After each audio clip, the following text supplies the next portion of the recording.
La prédication, c'est un moment où on prend un texte de la Bible, un pasteur vient devant et lit ce texte-là, l'explique. L'explique pour au moins deux choses. Et j'aimerais dire même trois choses. Premièrement, pour que on apprenne à... Ce texte nous parle de Dieu et du Christ en particulier. Ok, ça c'est la première des choses. Et ensuite, parlant et voyant le Christ dans sa parole, et ben qu'on arrive à nous voir, à nous positionner par rapport à ce Christ-là. Et la troisième chose, exactement les paroles du chant qu'on vient de chanter, que la parole de Dieu transforme nos cœurs, modèle nos cœurs, euh, euh, euh, euh, renouvelle profondément ce que nous sommes. OK? Et donc, on fait une pause en ce moment dans la série de prédications sur le livre de la Genèse. On fait une petite pause pour faire trois prédications sur 1 Corinthiens chapitre 15. Et je sais qu'en prêchant sur ce texte-ci, les femmes qui sont là, j'imagine que vous nous regardez avec un défi en disant « Ah, on a déjà écouté 1 Corinthiens 15, faites mieux s'il vous plaît. » Oui, non? Alors, ou en tout cas, vous êtes déjà familière de ce texte-là. À la dernière rencontre où vous étiez chrétien engagé, c'est ce texte-là qui a été prêché. Ce texte qui est porteur d'espérance. Ok.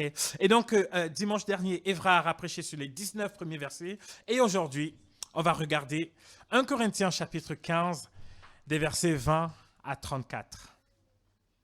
1 Corinthiens 15, des versets 20 à 34. Alors, je vais lire comme ça. Et je l'ai intitulé La résurrection des morts, ou plutôt l'espérance de la résurrection des morts. Je lis. Mais maintenant, Christ est ressuscité des morts. Il est les prémices de ceux qui sont morts.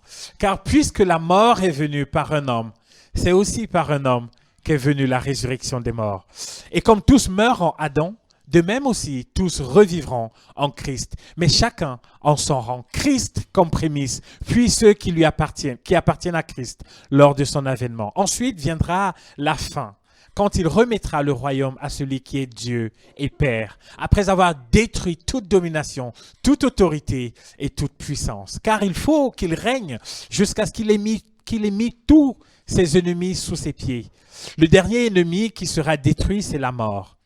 Dieu, en effet, a mis tous sous ses pieds, mais lorsqu'il dit que tout lui a été soumis, il est évident que celui qui lui a soumis toutes choses est excepté.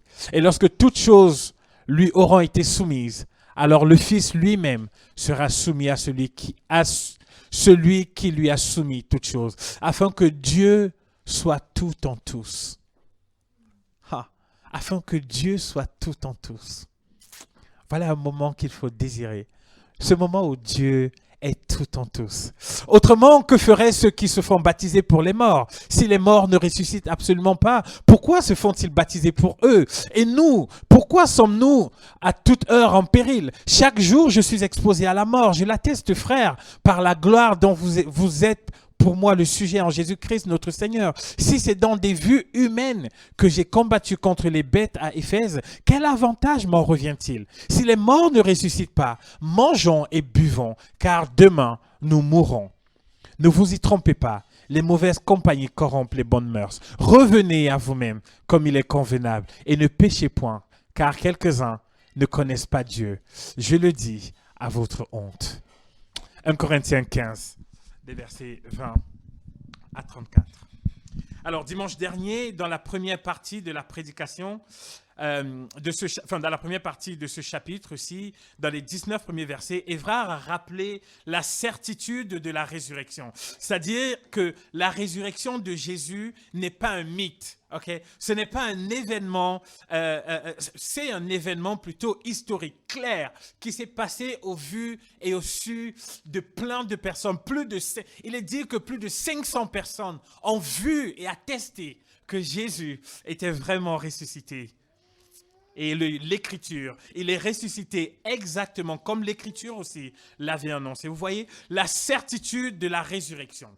Ce matin, nous n'allons pas nous poser la question de ce qui prouve la résurrection, puisque il y a déjà une certitude qui a été établie dimanche dernier. Nous n'allons pas poser la question de qu'est-ce qui prouve que Jésus est ressuscité. Mais au contraire, nous allons plutôt nous poser la question de ce que la résurrection de Jésus implique. OK? On ne va pas se demander qu'est-ce qui prouve que Jésus est ressuscité, mais on va plutôt se demander qu'est-ce que ça implique? Qu'est-ce que ça conclut? Quelles sont les conclusions qu'on peut tirer de cela? C'est-à-dire que si on est d'accord que le Christ est vraiment ressuscité, de quoi pouvons-nous désormais être certains? À quoi devons-nous désormais nous attendre? OK? Et pour répondre à cette question-ci, 4 points. Premièrement, la résurrection, l'espérance du chrétien. On voit ça dans les versets 20 à 22. Second point, la résurrection en pratique, ok, verset 23. Troisième point, la fin de toute chose, verset 24 à 28. Et le dernier point, le choix à faire, dans les versets 29 à 34. Il y a un choix à faire. Alors, commençons tout de suite par le premier point, la résurrection, l'espérance des chrétiens. La mort. Mes amis, l'espérance qui vient avec la certitude de la résurrection de Jésus est en tout point en lien avec l'expérience douloureuse, terrible, tragique de la mort. Nous sommes tous sensibles à cette question de la mort. Plusieurs questions. Quand? Comment? Où? La mort intrigue. La mort préoccupe. La mort fait peur. La mort, je dirais même, tue. La mort est inévitable. On parle même de la statistique ultime. Nous mourrons tous. Dieu aurait voulu que les hommes n'aient rien à voir avec la mort. Et pourtant, elle est là désormais. Elle frappe. Grand, petit, riche, pauvre. Voici ce qu'a écrit quelqu'un. Il y a un prédicateur de la vieille école, mais il parle avec autant d'audace que jamais. Il n'est pas populaire, bien que le monde soit à sa perte. Il parcourt toutes les parties du globe et parle dans toutes les langues. Il visite les pauvres, il interpelle les riches. Il prêche à des gens de toutes les religions et à des gens sans religion. Et le sujet de son sermon est toujours exactement le même. C'est un prédicateur éloquent qui suscite souvent des sentiments qu'aucun autre prédicateur n'aurait pu éveiller et qui fait couler les larmes dans les yeux qui ne pleurent jamais. Personne ne peut réfuter ses arguments et aucun cœur n'est resté insensible à la force de ses appels. Son message bouleverse la vie. La plupart des gens le détestent. Tout le monde le craint. Son nom est la mort. Chaque pierre tombale est sa chair. Chaque jour imprime son texte. Et un jour, chacun de nous sera son message. Vous voyez, la mort est terrible pour celui qui meurt. Tout s'arrête pour lui et il laisse tout ce qui était à lui. Argent, diplôme, travail, famille. Terrible. La mort est terrible aussi pour ceux qui restent parce que désormais un vide profond se crée dans les cœurs et on est triste d'être séparé de la personne qui est morte. Vous voyez ça? Vous connaissez même peut-être ça. Et je sais qu'il y a des familles dans cette église qui en ce moment-ci passent par la triste épreuve de la mort. Toute notre condoléance, une fois de plus. La mort est vachement puissante. Puissante au point d'être capable de mettre fin aux plus belles relations d'amour. Elle sépare les maris de leurs femmes. Elle sépare les femmes de leurs maris. Elle sépare les parents de leurs enfants. Elle sépare les enfants de leurs parents. Elle est puissante au point de terroriser même les personnes les plus influentes du monde. La mort n'est pas si loin de chacun de nous. Elle rôde dans l'ombre des guerres et des maladies.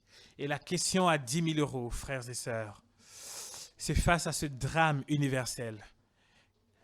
Qu'arrive-t-il après la mort? Est-ce qu'on s'éteint comme une bougie ou est-ce qu'il y a une vie au-delà de la tombe? Et c'est à cette question que l'apôtre Paul répond dans ce texte-ci. Ok.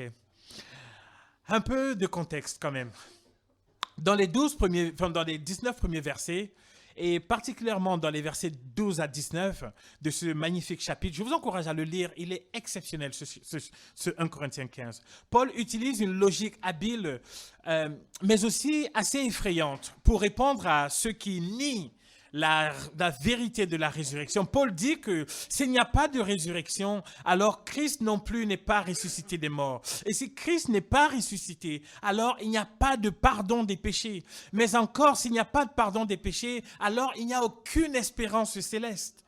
Et s'il n'y a pas d'espérance céleste, alors les chrétiens sont les plus malheureux de tous les habitants de la terre. Okay. Je veux dire que s'il n'y a pas de résurrection, alors il vaut mieux être toute autre chose qu'être un chrétien. Voyez à quel point la résurrection est pertinente et importante. Mais au verset 20, se lève l'espoir. Ok.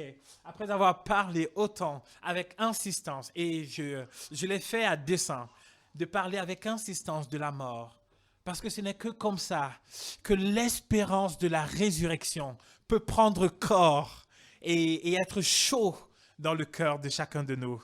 On voit au verset 20 que l'apôtre Paul commence, et petite pédagogie, quand on lit la Bible, il y a des mots devant lesquels il ne faut pas du tout passer trop vite. Quand on lit et qu'on arrive mais, et qu'on voit un mais, là il faut se poser la question, c'est quoi le mais? Pourquoi le mais? Ok? Et donc le mais, c'est exactement ce que je viens de dire. Quand l'apôtre Paul dit que s'il n'y a pas de résurrection, il n'y a aucune espérance. Et au verset 20, qu'est-ce qu'il dit? Mais maintenant, Christ est ressuscité des morts. En fait, la résurrection de Jésus a plusieurs buts. Et dans ce texte-ci, il y a au moins un but qui est présenté. Ici, toujours dans le verset 20, il est dit « Il est les prémices de ceux qui sont morts ». La résurrection du Christ n'est pas juste un événement qui est passé, elle est encore d'actualité aujourd'hui. Et l'apôtre Paul utilise l'image des prémices pour parler de la résurrection. Qu'est-ce que les prémices? Les prémices sont les premiers fruits de la récolte. Okay? Les prémices, c'est la première partie d'un grand tout qui arrive. Okay? Les prémices annoncent la récolte. Dans la résurrection de Jésus, on a le premier fruit de la résurrection, mais aussi on a la lueur d'espoir de notre résurrection qui brille dans la résurrection de Jésus. Si vous êtes amateur de vin, comme je le suis moi, alors vous savez que dès les vendanges, au regard des prémices, c'est-à-dire des premières grappes de raisin, les vignerons peuvent déjà savoir si la récolte sera bonne ou pas, si le vin sera de bonne ou de mauvaise qualité. On est d'accord, hein? Ok, excellent. C'est exactement cette image que l'apôtre Paul utilise ici en parlant du Christ et de sa résurrection en tant que prémisse. Il dit que Jésus en tant que prémisse garantit au moins deux choses. Okay? Il garantit la récolte et il garantit la qualité de la récolte. Okay? Premièrement, il garantit la récolte. C'est-à-dire que dans la résurrection de Jésus, il y a la promesse qu'un grand nombre de personnes aussi vont ressusciter. Mon fils me dit, papa, aide-moi à traverser parce qu'il voit papa traverser. Et il se dit, si papa a traversé, certainement qu'il peut m'aider à traverser. Et le Christ qui est notre sauveur, parce qu'il a traversé la mort et qu'il a détruit la mort et qu'il est revenu d'entre les morts, alors il garantit la récolte qui vient. Il garantit que nous aussi, nous allons ressusciter. Et ça, c'est la première chose. Et en réalité, pour illustrer un peu ça, il faut vous souvenir, il faut imaginer quand vous allez faire les courses, ok, et que vous arrivez avec le chariot devant la caissière, on fait tout passer, et maintenant c'est le moment fatidique, ok, le moment qui me fait souvent, il faut sortir la carte bleue. Et quand on met la carte bleue, il y a deux choses. Soit c'est écrit paiement accepté, et donc on peut partir avec, soit alors c'est paiement. Je suis pas le seul à connaître ça, ok. Et quand c'est paiement refusé, on ne peut plus partir avec les courses. Okay. En réalité, dans la mort et dans la résurrection, ce qui est écrit sur le terminal de paiement, c'est paiement accepté. Ok? C'est paiement accepté. Et donc, Jésus ressuscite, il garantit que nous aussi, nous allons ressusciter. Il a payé pour le prix de notre résurrection. OK? Ça, c'est la première chose. Il garantit que nous allons ressusciter. La deuxième chose qu'il garantit, c'est la qualité de la récolte. OK? Il garantit la récolte et il garantit aussi la qualité de la récolte. Alors, si vous êtes familier avec les évangiles, alors vous savez que Jésus n'est pas le premier à ressusciter. OK? Il a ressuscité au moins 3 personnes. Qui? Le célèbre Lazare, la fille de Jairus et le fils de la veuve de Naïm. OK? Et donc, Jésus a ressuscité au moins ces 3 personnes-là. Mais en fait, ce qu'on voit, c'est que chacune de ces personnes-là est ressuscitée et ensuite morte. Mais Jésus, la résurrection de Jésus, celle que lui a faite et celle qu'il nous garantit, ce n'est pas une résurrection comme ces 3 personnes-là. C'est une résurrection solide, stable, éternelle. Parce que Jésus est le seul à ressusciter et à ne plus jamais mourir. Il est aujourd'hui, il vit pour l'éternité. Et nous aussi, nous allons ressusciter pour l'éternité. C'est ça la qualité de la résurrection qui est promise aux chrétiens. Et maintenant, la grande question pourrait être de se dire, comment la résurrection d'une seule personne peut avoir un si grand impact? En fait, il faut imaginer, faut se souvenir que depuis le jardin d'Éden, lorsque Adam a péché contre Dieu, il est une sorte de conducteur. Ah bon, très bien. Moi, je conduis souvent ma famille et donc il y a ma femme et mes enfants derrière. Et si j'emmène cette voiture-là dans un fossé, je n'y vais pas tout seul. OK, j'emmène tout le monde. C'est exactement ce qui s'est passé avec Adam. Lorsqu'il a décidé de désobéir à Dieu, il a entraîné avec lui toute sa descendance. Et donc nous tous, nous avons été entraînés sur le chemin de la mort avec Adam. Et de la même façon, en fait, en réalité. Je ne sais pas si vous vous souvenez, dimanche dernier, lorsqu'Evra a prêché, on a lu le verset 3. Dans le verset 3 de ce même chapitre, il n'est pas dit que Jésus est mort de migraine ou d'AVC. Il est mort pourquoi? Pour nos péchés. OK?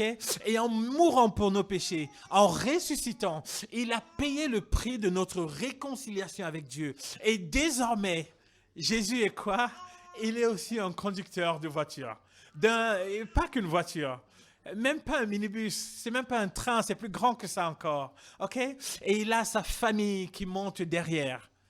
Et il est conduit, non plus vers le chemin de la mort, comme Adam qui a désobéi à Dieu, mais parce que Jésus a toujours obéi à Dieu, et il conduit sa famille sur le chemin de la vie éternelle. Et maintenant, Christ est ressuscité des morts. Il est les prémices qui garantissent notre résurrection. Quand on goûte les prémices, on imagine la récolte. Quand on voit les prémices, on a une idée de ce que sera la récolte. Si les prémices sont bons, alors la récolte sera bonne. La résurrection de Jésus est l'espérance d'une résurrection plus grande qui arrive. Et maintenant, le second point. La résurrection en pratique. C'est dans le verset 23. En fait, dans le verset 23, l'apôtre Paul donne un petit peu les éléments, les modalités pratiques de la résurrection. Comment ça va se passer? Okay? Parce qu'on peut se dire, oula, on imagine le nombre de personnes qui ont vécu et on se dit, OK, comment ça va se passer cette résurrection? Et donc, la question, c'est comment, qui, quand? Okay? Comment ça va se faire? Qui va ressusciter? Et quand est-ce qu'on va ressusciter? Regardez le verset 23. Il est dit, mais chacun en son rang. Christ comme les prémices, puis ceux qui appartiennent à Christ lors de son avènement. Chacun en son rang. Et il y a comme une séquence. L'apôtre Paul imagine, donc il y a le Christ qui ressuscite. Il est le premier. Et ensuite, il y a quoi? Tous ceux qui lui appartiennent. Toute sa famille qui est derrière. Qui peut espérer cette résurrection? En fait, qui sera au bénéfice de cette résurrection? Frères et sœurs, est-ce que vous savez ce que c'est que la cryogénisation? Oui, c'est une technique scientifique qui permet de conserver les corps, OK, à une température extrêmement froide, dans de l'azote extrêmement froid, moins 196 degrés. Et il y a une légende qui dit que Walt Disney, quand il est mort, il a demandé à être mis dans la glace parce qu'il espère que la technologie va suffisamment avancer pour qu'on le ressuscite, pour qu'on le ramène à la vie. Et en réalité, si pour Walt Disney c'est une légende, alors il semble qu'il y a vraiment aujourd'hui des milliers de personnes qui sont inscrites pour être cryogénisées. Alors Rihanna, tu dis oui, est-ce que tu es inscrite? Non. Mais tu attestes que Ah, exactement, voilà. Et il y a des gens qui sont vraiment inscrits pour être cryogénisés. Pourquoi? Parce que personne ne veut mourir.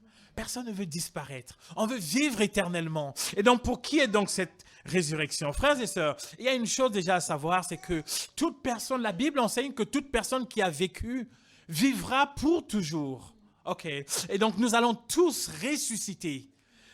Mais certains vont ressusciter et seront avec le Christ. Et d'autres vont ressusciter, mais cette fois pour ce que la Bible appelle la punition éternelle, l'enfer. Le verset 23, cependant, fixe nos regards vers ceux qui appartiennent à Jésus. OK? Ceux qui appartiennent à Jésus, c'est l'ensemble des personnes qui ont décidé de mettre leur confiance en lui. C'est l'ensemble des personnes qui sont nées de nouveau, qui ont fait confiance, qui reconnaissent dans la parole de Dieu, la parole révélée de Dieu, qui alignent leur vie sur cette parole-là. Frères et sœurs, un jour, si le Seigneur ne revient pas, nous allons tous mourir, c'est inévitable. Mais pour ceux qui sont morts en Christ, la mort ne sera pas la fin de l'histoire. Il y aura une suite, quelque chose qui vient après la mort. OK? Et généralement, les chrétiens, quand ils meurent, ils ne disent pas adieu. Ils disent au revoir. À très bientôt. Parce que nous allons nous revoir. Nous allons vivre ensemble dans la gloire de Dieu. Et quand je dis ceci, j'espère que c'est une consolation pour ceux qui ont perdu des êtres chers, qui ont marché avec Jésus. Nous allons les retrouver. OK? Et maintenant, j'aimerais quand même clarifier que l'espérance du chrétien n'est pas une espérance arrogante qui croit avoir tout compris de la vie et de la mort, de la souffrance, etc., au point de banaliser la mort. Mais c'est plutôt une espérance repère, OK, qui nous permet de vivre sereinement dans le monde lorsque tout va bien et plus encore lorsque tout va mal. La résurrection justifie l'espérance de l'Évangile. Frères et sœurs, il n'y a aucune autre religion qui est capable de garantir, de faire d'aussi belles promesses. Pourquoi? Parce que, et pourquoi est-ce que le christianisme garantit cela? Eh bien, en fait, le christianisme peut promettre la résurrection de ceux qui sont en Christ à cause de la résurrection du Christ lui-même. OK? Parce que le Christ est ressuscité, nous avons cette certitude-là. À quel moment ceci va se faire? Ça va se faire à l'avènement du Seigneur, c'est-à-dire au moment de son retour en gloire. Et ça nous amène à notre troisième point, dans les versets 24 à 28. En fait, cette section-ci, j'essaie d'aller vite, enfin, j'imagine que vous avez remarqué que je speed un petit peu pour qu'on tienne dans le temps. Cette section, en réalité, parle du moment de la fin. OK? Vous voyez ce qui est dit au verset 24. Ensuite viendra la fin. Ce n'est pas la fin d'un film. Ce n'est pas la fin d'une série. C'est la fin de toute chose. La fin de ce vers quoi le monde va. Parce que le monde court et avance vers quelque chose de clair et de fixe. Et quand il est dit ici, ensuite viendra la fin, il est question de ce moment où Jésus aura mis toute principauté sous ses pieds. OK? Il aura pris le contrôle absolu sur tout ce qui existe.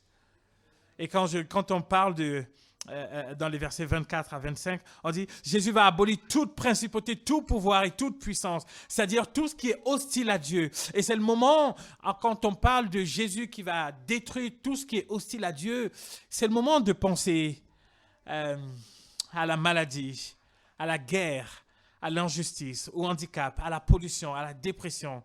C'est le moment de penser au péché, à la tentation, aux addictions, à nos désirs de notre chair qui nous détruisent et détruisent des gens autour de nous. C'est le moment de penser au diable et à tous ses démons, à toutes les puissances occultes et à la magie, à la sorcellerie.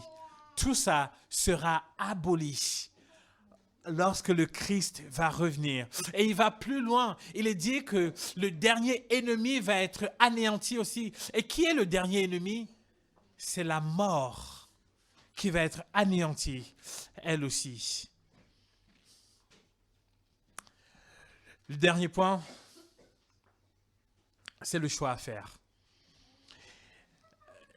J'aimerais vous demander, s'il vous plaît, de bien regarder ce qui est dit dans cette dernière section. Je l'ai appelé le choix à faire, croire ou manger et boire. J'ai appelé cette section croyons ou mangeons et buvons. Et en réalité, cette section, l'apôtre Paul confronte chacun de nous. Et il dit, au vu de tout ce qu'il vient d'expliquer, il y a un choix à faire. Croire, vous avez entendu ce qu'il a dit? Si le Christ n'est pas ressuscité, alors mangeons et buvons car demain nous mourrons. Vous voyez? Et il y a un choix clair à faire. Et en y réfléchissant, il me semble que cette vérité au sujet de la résurrection divise le monde et peut-être nous ici, autant que nous sommes, en 3 catégories de personnes. Il y a les personnes qui sont heureux pour toujours. Il y a les personnes qui sont heureux pour maintenant. Et il y a les personnes qui sont malheureux pour toujours. Regardez, les personnes qui sont heureux pour toujours. Heureux pour toujours, c'est celui qui marche avec Jésus, qui a reconnu son péché, qui a accepté sa grâce. Il aime Jésus de tout son cœur. Il déteste le péché de toutes ses forces.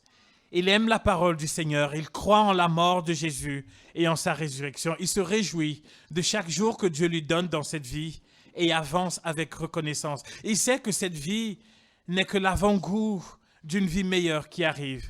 Il vit donc dans l'espoir. Il n'a pas qu'une seule vie, il en a 2. Il est heureux dans cette vie et il sait qu'il sera heureux dans l'autre aussi. En gros, il est heureux pour toujours. Ça, c'est ceux qui sont heureux pour toujours. Et il y a aussi ceux qui sont heureux maintenant. Ils ne sont pas très nombreux dans la société, mais il en existe quand même.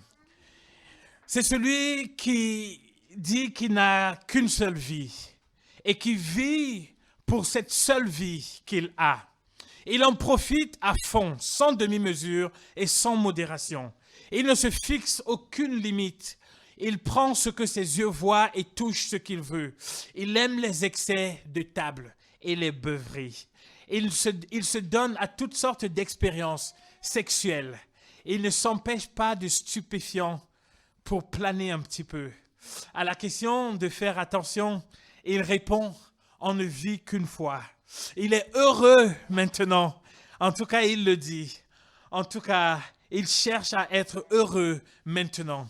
L'après ne l'intéresse pas. Il n'a aucun interdit et de toutes les façons. C'est ça qu'il aime. C'est ça qu'il fait. Il sait que demain, il mourra. Alors, qu'est-ce qu'il fait? Il mange et il boit. C'est celui qui est heureux, ou en tout cas qui dit être heureux maintenant. Et il y a cette 3e catégorie, ceux qui sont malheureux pour toujours. C'est tristement la plus grande catégorie de personnes. Ce sont peut-être des personnes qui se retrouvent aussi ici parmi nous. Ce sont des personnes qui ne sont dans aucune des 2 premières catégories citées. Ce sont les plus à plaindre selon le texte. Vous savez ce qui a été dit, hein? Leur cœur entier n'est pas à Jésus. Leur vie n'est pas alignée sur la parole de Dieu. Ils ne se sont jamais repentis devant Dieu pour vivre une vie nouvelle. Ils n'aiment pas Dieu comme Dieu veut être aimé. Ils ne sont pas nés de nouveau. Il n'y a aucun espoir pour eux après cette vie. Jésus ne les reconnaîtra pas. Ils seront livrés à eux-mêmes. Dans le même temps, ce sont des personnes qui, dans cette vie, vivent avec modération. Ils ont des interdits. Ils ont souvent une qualité de vie remarquable. Ils ne volent pas. Ils ne sont pas imbus d'eux-mêmes. On peut même les regarder et, comme on dirait, leur donner le bon Dieu sans confession. Ils ont des vies rangées et pourtant ils sont certainement les plus à plaindre de l'équation. Ils ne profitent pas à fond dans cette vie comme ceux qui sont heureux maintenant. Et ils ne profiteront pas non plus comme ceux qui sont heureux pour toujours. En gros, ils sont les plus malheureux pour toujours. Il y a un choix à faire. Et en réalité, ce n'est pas comme si chacun de nous n'est dans qu'une de ces catégories et doit choisir une. En fait, chacun de nous est dans une de ces catégories. Et en réalité, la mort et la résurrection de Jésus donnent la possibilité, l'opportunité à chacun de passer d'une catégorie à une autre. Si vous êtes malheureux pour toujours, vous avez l'occasion, l'opportunité, dans la résurrection de Jésus, d'être heureux pour toujours. Si vous viviez en vous disant « je suis heureux maintenant », alors, frères et sœurs, peut-être que c'est un signe que vous aimez être heureux. Et entendez Jésus qui vous propose d'être heureux pour toujours. Et pour être heureux pour toujours, il faut l'accepter, reconnaître en lui le Seigneur et le Sauveur. En tout cas, c'est à cela qu'il appelle. Nous allons prendre la scène maintenant. Et pendant qu'on va prendre la scène,